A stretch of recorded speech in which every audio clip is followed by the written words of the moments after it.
최근 이재용 삼성전자 부회장의 국정농단 사건 파기환송심을 담당하고 있는 서울고법 형사 1부가 삼성 계열회사의 준법감시 조직의 유효성에 관한 3인의 전문 심리위원들의 최종 평가 보고서를 공개했습니다.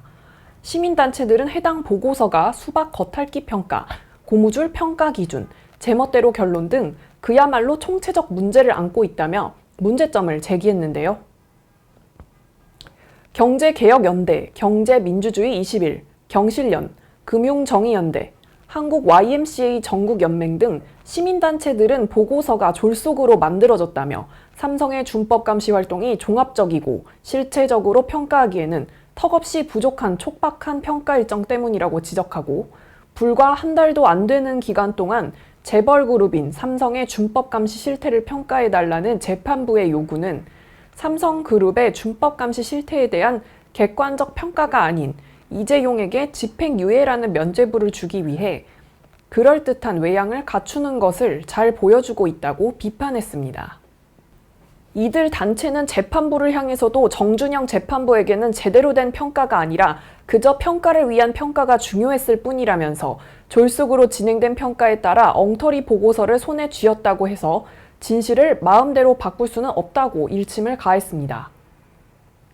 그러면서 재판부가 아무리 재주를 피워도 승계라는 개인적 이익을 위해 기업의 돈을 횡령하여 대통령에게 뇌물을 제공한 이재용 삼성전자 부회장의 개인 범죄를 기업 범죄로 둔갑시킬 수 없다면서 겉보기에 그럴싸한 보고서를 아무리 흔들어도 기업 범죄의 양형에 고려되는 요소인 준법 감시제도의 실효성 여부를 재벌 총수의 개인 범죄에 적용할 수 없다는 근본적인 문제점은 해소할 수 없을 것이라고 말했습니다.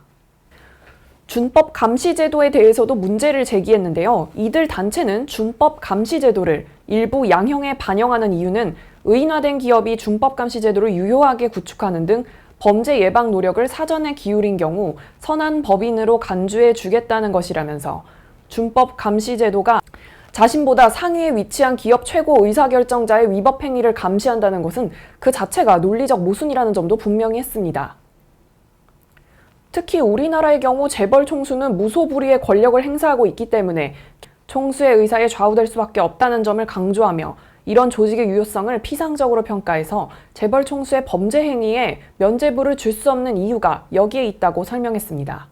시민단체들은 재판부가 완전하고 공정한 평가 보고서를 주문하는 대신 촉박한 평가 일정을 강요하면서 평가를 위한 평가를 재촉해 졸속으로 보고서가 마련됐다면서 결국 정준영 재판부는 삼성 준법감시위원회가 잘 작동하고 있다는 환상을 만들어 이재용 부회장에게 집행유예를 선물하려는 헛된 꿈을 아직도 버리지 못하고 있다고 볼 수밖에 없다고 비판했습니다.